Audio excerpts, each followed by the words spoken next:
वज़ीर आज़म शहबाज़ शरीफ़ चयो आहे त बरसाति सिंध में 2010 वारी ॿोॾि खां वधीक तबाही मचाए छॾी आहे। 900 खां वधीक माण्हू फ़ौत थिया आहिनि। फ़ौतियुनि जे वारसनि खे 10-10 लख मुआवज़ो अदा कयो वियो आहे।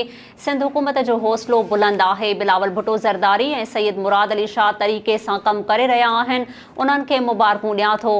SS न्यूज़ जे रिपोर्टर गफ़ूर शेख मूजिब वज़ीर आज़म शहबाज़ शरीफ़ PP चेयरमैन बिलावल भुट्टो ज़रदारी वॾे वज़ीर सैयद मुराद अली शाह ऐं ॿियनि सां गॾु सखर में मीडिया सां ॻाल्हाईंदे चयो आहे त मुतासिर ख़ानदाननि खे 25,000 रुपया बेनज़ीर इनकम सपोर्ट प्रोग्राम ज़रिए ॾिना वेंदा। 28 अरब रुपया मोकिलिया आहिनि। अॼु खां उहा रक़म सिंध हुकूमत सिंध में विरहाइणु शुरू कंदी। हुन वधीक चयो आहे त अहिड़ी बरसाति 40 सालनि में नाहे पई। तबाही ॻणप ऐं सोच खां वधीक आहे। मुतासिरनि जी बहालीअ लाइ वापारी ऐं सरंदीअ वारा बि अॻिते अचनि। हुननि चयो आहे त सभु महिनत करे रहिया आहिनि। मुतासिर माण्हुनि खे हफ़्ते अंदरि 28 अरब रुपया ख़ानदान खे ॾिना वेंदा।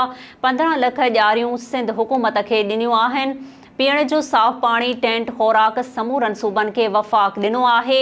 हुन चयो आहे त पाकिस्तान जे दोस्त मुल्कनि सां मुलाक़ात कई आहे। बरसाति मुतासिरनि जी मदद लाइ उन्हनि खे अपील कई आहे। मूंखे उमेद आहे त सूबा डेम ठाहींदा। नाज़रीन, वधीक ख़बरूं नया पेज जे लाइ ॾिसंदा रहो SS न्यूज़ वेब चैनल। असांजे चैनल खे लाइक ऐं सब्सक्राइब करणु न विसारींदा।